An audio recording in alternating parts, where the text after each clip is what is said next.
Welcome to Business and Beyond, the podcast where business leaders and big ideas meet real-world challenges. I'm Julie Wheeler, President and CEO of the BBB Serving Western Virginia.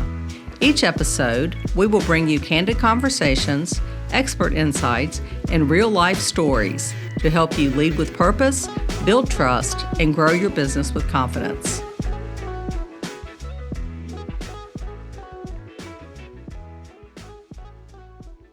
Hello, and thank you for joining us. I'm Julie Wheeler, President and CEO of the BBB Serving Western Virginia. On this episode, we're breaking down a major shakeup for a local baseball team and what a powerful rebrand can mean for any organization, from the boardroom to the ballpark. Joining me today is Alan Lawrence, General Manager of the Salem Red Sox. Alan, I'm so excited to have you here. I've been watching your rebranding and have followed your team and come to the games for years and years and years. So branding just in and of itself is interesting to me. I'm always fascinated by what different organizations or companies do. But seeing this with a beloved part of the community has been even more fun to watch. So now we're going to put you to the test and ask you all these questions. First of all, how did you become involved with the Salem baseball team? And tell us a little bit about you and your history. Yeah, so I grew up here in Roanoke, and I graduated from North Cross High School. Nice. Went to Elon College. And were you a baseball player? I was not. I played in high school, but I didn't play in college. Okay. I wasn't good enough. But you love baseball. I love baseball. I love sports. Obviously, yeah. And I worked for a marketing firm when I graduated from Elon, and I liked it, but I didn't love it, right? And Sure. So my dad told me all about a job fair at the baseball winter meetings, which happened that year to be in Boston in December of 2001. He and I got in the car and drove to Boston, and I attended the job fair. And at the job fair, at the winter meetings, there's a whole lot of stuff going on, but the job fair is one small piece of it. And at the job fair, I interviewed with a lot of minor league and major league baseball teams and got some offers. Neat. Quickly realized that I needed to do an internship just to get my foot in the door. And I ended up taking an internship back here with the Salem Avalanche at the time, right. Which was interesting because I worked for the Avalanche when I was in high school and college. So I probably could have just made a phone call to get that job at the ballpark. But sure. Anyway, I drove all the way to Boston to get that opportunity. And really, it was a tremendous experience to go through and just talk to some other teams and definitely see what life was all about. But I certainly feel like I made the right decision to come back home. Sure. So you started out as an intern and worked your way Worked my way up. Yeah, I haven't done every job at the ballpark, but I've done a lot of them. Yes. Well, and I think that helps understand them all, so that that helps you have a better view of the whole picture. So right. Absolutely. That's always a good thing. So, obviously the Red Sox has been a longstanding beloved brand in our community. So what was the initial inspiration for a rebrand, and what's the driving force behind it? Yeah, I should start by saying I'm a huge Red Sox fan, right? And people think that I'm a Red Sox fan because I work for the team, and it has nothing to do with that. You've always I've been a Red Sox fan my entire life, way before working here was ever thought of. And I love the Red Sox brand, and we became the Red Sox in 2009, and it was incredibly exciting, and we named ourselves the Red Sox then because there were so many other teams in the market then, and we felt like transitioning from the Avalanche to the Red Sox would leave no doubt in the heads of our fans that we were a baseball team. Sure. Mm-hmm. If I'm being honest, we probably should have changed our name just a few short years after that, and we didn't. And so we made the decision a couple years ago that, hey, we really wanted to start exploring this. I ran across one of our owners at the baseball winter meetings in Nashville, Tennessee that year, and just floated the idea by him, and I hardly even finished the sentence before he was in agreement with me that we needed to do it. So, probably one of the biggest mistakes we made was not doing this 10 years ago. Okay. But better late than never. Well, so, I've followed baseball forever. That actually was my sport that I love more than anything. I can still remember having the transistor radio covers over my head, listening to the Cincinnati Reds games. So my mother didn't know that I was listening to ball games deep into the night. So I've always been a baseball fan. But what drives the minor league teams having names different than their parent. Is that the norm now? Does everybody kind of do one that represents their community more? Yeah, it is definitely becoming the norm. Again, 10, 15 years ago, it was more common to see a minor league team named after their Major League Baseball affiliate. Right. And, but now people are transitioning away from that. And that's really what we wanted to accomplish. The Red Sox is a huge brand. Sure. And people have asked us why we did it, why we have such a big brand, why in the world would we change? Right. And the fact of the matter is the name Red Sox, that's Boston. Yes. Right? That has nothing sure. to do with Southwestern Virginia. Right. And it's funny because when we changed from the Avalanche to the Red Sox from 08 to 09, I was there. I was part of that. And we had a lot of pushback in the community by people saying, I can't believe you're going to become the Red Sox. Mm-hmm. This is not Boston. We need to be something that's not Red Sox, that's more tied to the community. And then, then we stayed the Red Sox for 15 years or so. Yeah. And there was certainly some passion behind us changing, but we wanted to find something that tied us to the local community, and we feel like we accomplished that. Sure. Well, the Red Sox is highly emotional one way or the other. Right. A lot of Yankees fans in the Roanoke Valley. I think just going and cheering for Red Sox could always make it's tough. Negative. Yeah. You don't hear that you didn't hear that every year. So now you've totally eliminated that. So what was your process? How did you, from brainstorming all the way through, did you get focus groups? Did you hire somebody? What was your process to go through this major rebrand? Yeah, so we started with our staff. We felt like it was really important for our staff to buy into this and to be on board with it. So we floated the idea by them, and when I say we, it was primarily myself and our assistant GM Blair Hoke that worked on this throughout the entire process together. Okay. And we floated this idea by our staff, and they were on board with it. And then we asked them, hey, what's important to you when you think about this area? What are things that you think about? We didn't want them to name the team, right? Because then you can just go down to a rabbit hole that you never get yourself out of. So we said, what's important to this area? When you think of Southwestern Virginia and Salem and Roanoke, what do you think about? So we got some feedback from them. And then we did have a focus group of our season ticket holders, our sponsors, a lot of community leaders, and we had a town hall, and we really explained why we would want to rebrand. We showed some of the success stories from other teams that have gone through the same process, and it was really just an educational session where we also asked them, hey, what's important to you? And when you think about this area, what are things that you think about?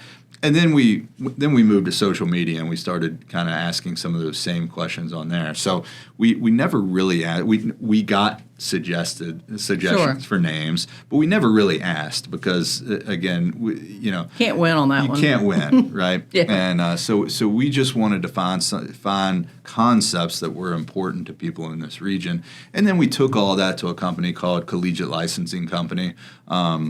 Who's an arm of Learfield, which is very popular in the college space. Yes. And we worked with them. We gave them all of this information. They did a lot of market research, and they really kind of brought those ideas to life. Nice. And it was a lengthy process. It really started about 2 years ago. Wow. And then we went through all those steps and worked with them on a number of different concepts and things we like, things we don't like. So many things that you have to think about, right? It's not just the name of the team; it's the colors. Yes. It's what is the mascot going to look like?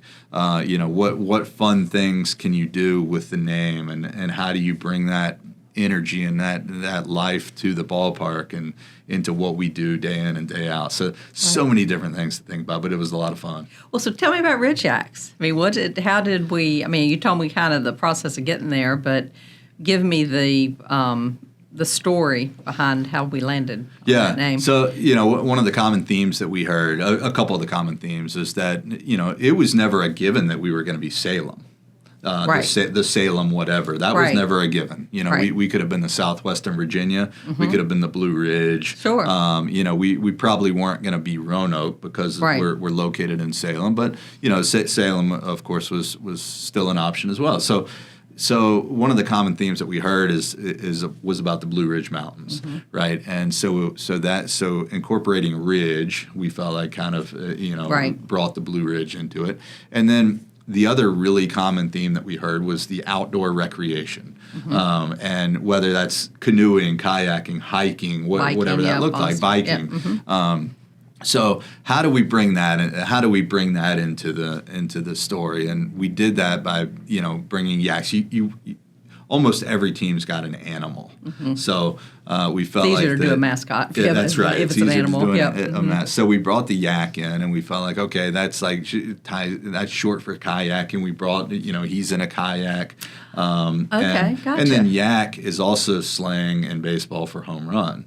And so it kind of ties that into so ridge for Blue Ridge, yak for the outdoor recreation, and then the yak, of course, is like a fierce animal. Right. Also, kind of, in a way, a yak represents like the cattle that we have, so prominently in this area. So you've got a whole myriad of explanations and reasons. And, that's right. Okay, cool. Yeah. And then colors. Was that just? Yeah, the colors. So we wanted to leave the red because at the end of the day we're still a Red Sox affiliate. Okay. So we wanted to leave just a hint of red in there. The blue, of course, the couple different shades of blue because of the Blue Ridge Mountains. The gold we brought in is like the golden hour of the sunset. People always talk about the sunset over the ballpark, and we felt like the golden hour was important to bring into that.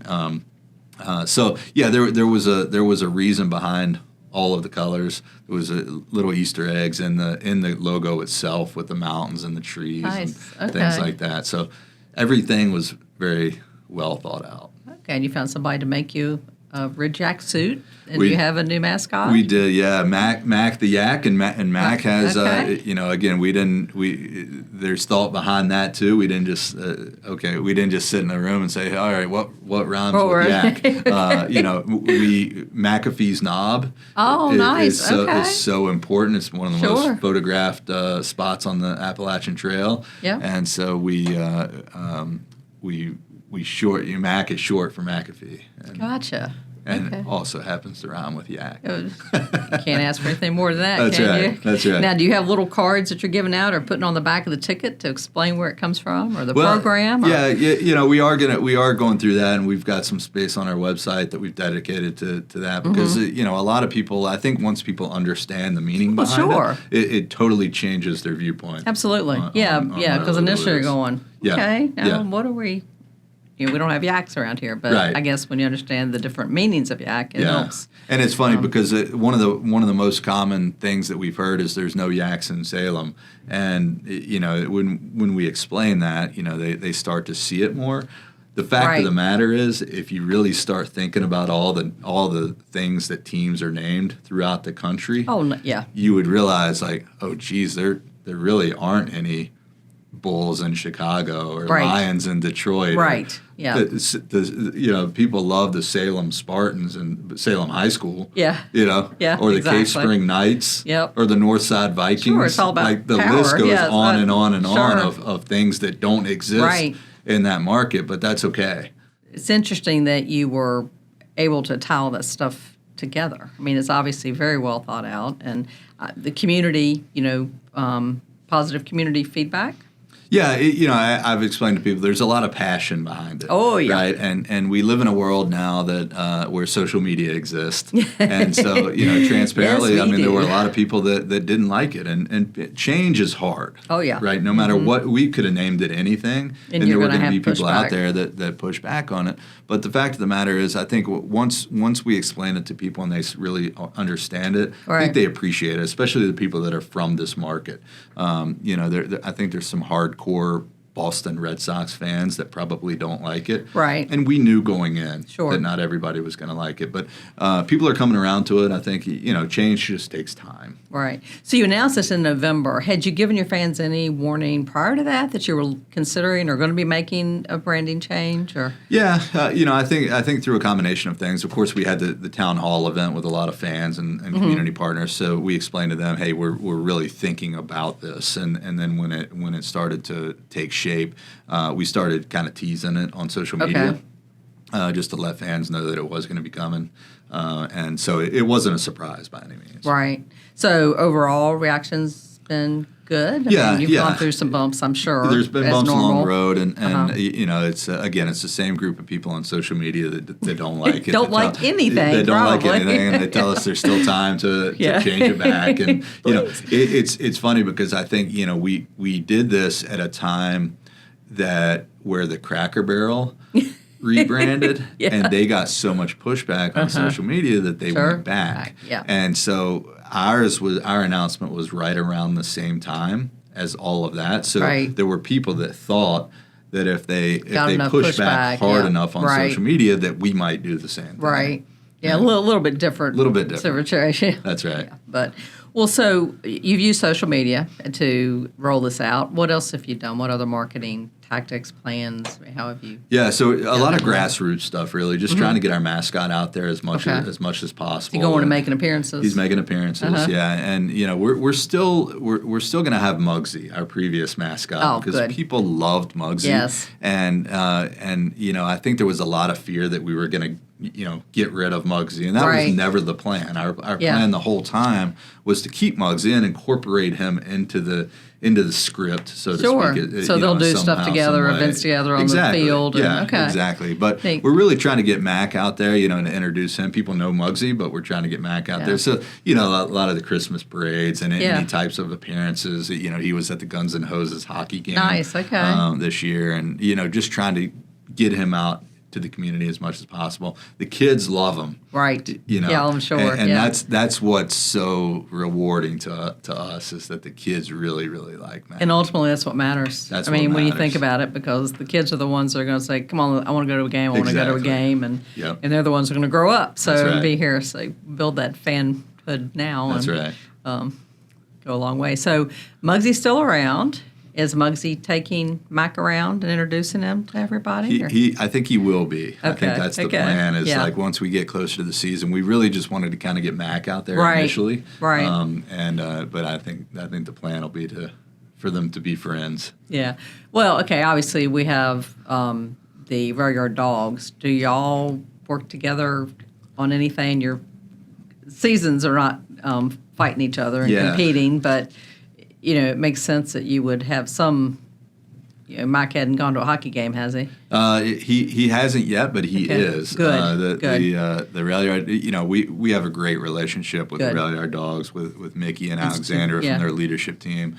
I'm close personally with them. Nice. On the business side, we work. We work together where it makes sense. Mm-hmm. And so we have a hockey night at the ballpark, and then they have a baseball night at their hockey game. So our baseball night is the end of March. Okay. So we'll take Mac out there. Fabulous. Our staff will be out there, with Very season ticket information, and then they come out at the end of August, just right before their season, to one of our games and kind of do the same thing. Yeah. So it's a lot of fun. Yeah. That's good. There's room for both. That's absolutely, right. Totally different. You have fans that are fans of both, and there's a lot of overlap. Yes, absolutely. Well, so you worked with the collegiate remarketing group. Did they do your swag and help with that, or did you work with any other kind of marketing firm? Or so they developed about 5 different logos for us. Of course, we have our primary logo, but then our secondary logo is more like the head of the yak, and then we have a logo with the state of Virginia, and then we have a logo that's just RY that looks a lot like. The signage from the Appalachian Trail, so we kind of tied that in as well. So we worked with, they developed a lot of these logos. They developed all the logos, and then we worked with Fanatics to develop a lot of our merchandise. So that's why we waited until November, is we wanted to make sure to get plenty of merchandise into our team store. We flipped all that around. We didn't want to have any of our old stuff in there. So we waited to them, because that's the turnaround on hats takes a long time. So we felt good about getting the hats in by November, but we're still getting a lot of merch in, and we'll have a lot of new stuff once our season starts. Does this whole rebranding feel like you've had a baby?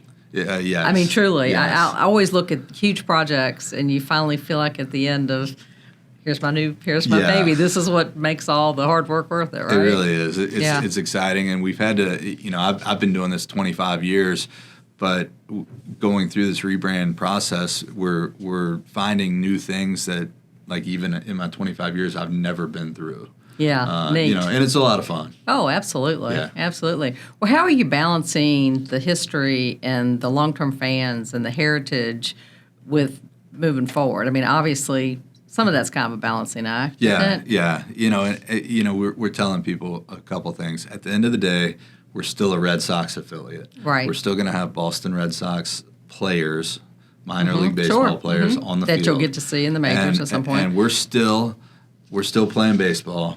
We're still selling hot dogs. Yeah. We're still selling cold beer. You got it, yeah.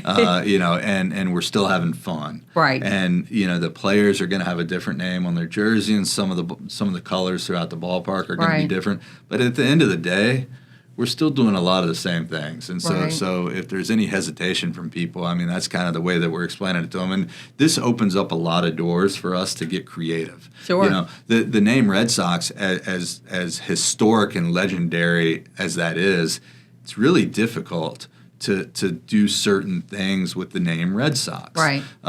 So we feel like Ridgeax gives us an opportunity to open up some doors of things that we've maybe never done before, some cool concession concepts that we can do, and just finding different ways to have fun. But at the end of the day, we're still having fun at the ballpark. Well, and you still have all the classic stuff that you're known for that bring people out on certain nights of the week. Correct. Or, throughout the season. But you can certainly have some new stuff added in as long as you keep enough tradition to keep your keep your long-term people happy. Because none of us like change. We will embrace it. Just don't take everything away from us, right? That's right. You can't keep us so enough stuff that we know what we're doing. But, so how are you feeling? Is it too early for season ticket sales to have any idea for how that's going? I know obviously you'll have a lot of new merchandise, so that'll give you an opportunity to sell new stuff. And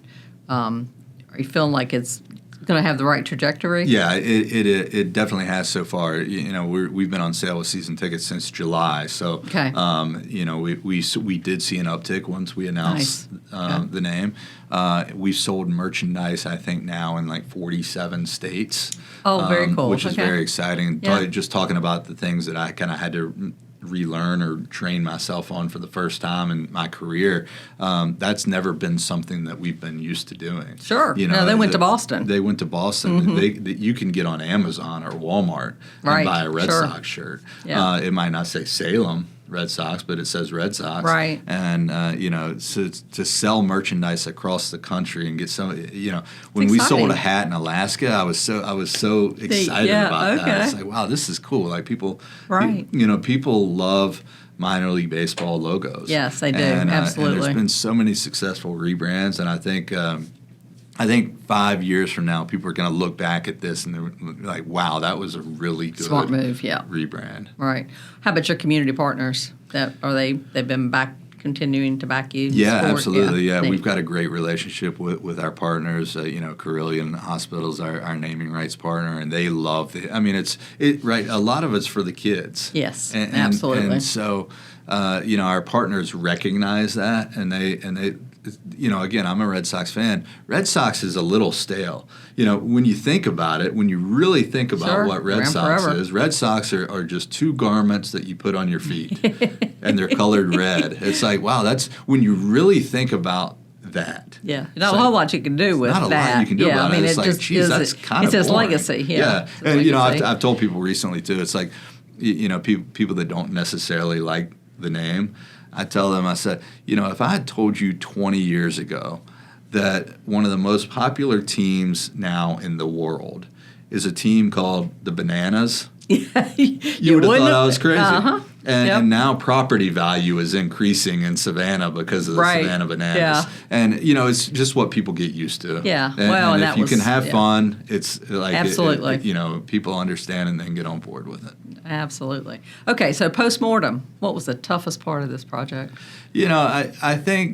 I think just social media and the pushback on social media, because we know and we feel good about why we did it. Right. But seeing the negative pushback on social media was just tough. For we worked so hard on it. Yes, and exactly. it was great to see the positivity on. Conversely, it was the positivity on social media was very rewarding and made us feel good about it. But it was and then just transferring everything over. We're still in the process of getting new signs for the ballpark. I mean, everywhere that had a Red Sox logo before, we've now got to put a Ridgeax logo on. Wow. So, we're That's convinced pretty big budget. We're convinced that a year from now we're going to stumble upon some Red Sox sign that we had no idea was there. Oh, probably so. Somewhere. That's right. But wow, that actually probably. How did you go about budgeting for all this? Did you just? It was tough because I'd never been through it before. Sure. So I really just tried to put the pencil to the paper and do the best I could. We'll see. Time will tell. What's the most rewarding about this thing? I think just like seeing the people that really appreciate us tying this name to the market. Yes. People that are from around here. Where they're saying, "Hey, we're finally getting rid of the name Red Sox." I had a guy that emailed me back in 2008. When we changed from the Avalanche to the Red Sox, and he emailed me and said, "I'm a Yankees fan. I would never subject my son to this." He had that same thread, and he emailed me in November of this past year and said, "My son is now like 28 years old, and I appreciate the fact that you changed." He said, "I can finally bring him out to a Salem game." Boy, now that's a diehard fan. Wow, that is crazy. Well, okay, so you've survived this. What advice would you give to somebody who's thinking about rebranding or considering whether they should think about it? Yeah, I mean, I think getting feedback from the community is important. I think if you decide to move forward with it, I think you just got to be confident. You got to know that you're doing the right thing, and you have to ignore the people that maybe don't like it on social media, because again, change is hard, and no matter where you land, somebody's not going to like it. But I think if you can come up with a brand that you're confident in, that you can sell, colors you like, it's really a fun and rewarding process. Right. Well, okay, we're getting ready for the season, so anything new we're going to see beyond the brand on or off the field? Do you have new activities you're going to have in between innings, or? Yeah, we're coming up with some new games. We're really leaning into the whole outdoor recreation. Nice. Okay. We're looking at some really fun ways to serve concession items. So instead of serving French fries and chicken tenders in a little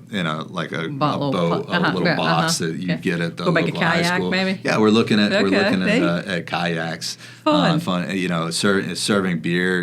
We're looking at a paddle, a glass shaped like a paddle that we can serve beer in. So just fun things like that that we can really get people's attention. They'll tell everybody the next day at the office, "Hey, went to the game last night." Whatever we're going to say. Yeah, we're trying to really differentiate ourselves from a normal minor league baseball game. Like how can we get people who come to a Salem Ridgeax game to really appreciate the fact that tell people, "Hey, you got to go to a Ridgeax game." Yeah, walk away with a smile. It's not just a baseball game. Absolutely. Yeah. That's pretty cool stuff. Yeah. Well, so anybody wants information, then go to your website. Yes. SalemRidgeax.com. SalemRidgeax.com. Yeah. And it's a mouthful. Yeah. Yeah, that's cool. Ridgeax.com will take you there too. Excellent. Well, hopefully y'all will get in some good players and have a good team. We're excited about it. Yeah, we're excited. We've had we usually we're a small office, but we usually come at least once during the season as an office. So we will. Well, thank you. Definitely have to make sure we get out there this season. That's right.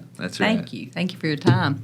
Well, that's it for this week's episode of Business and Beyond. Thank you for listening, and Alan, thank you so much for joining us.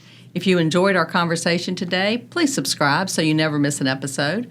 We'd love to keep this conversation going, so also please connect with us on social media and share your ideas for future topics or guests. And don't forget to visit us online at bbb.org. And until next time, keep building with integrity, leading with trust, and building your business beyond expectations, the BBB way.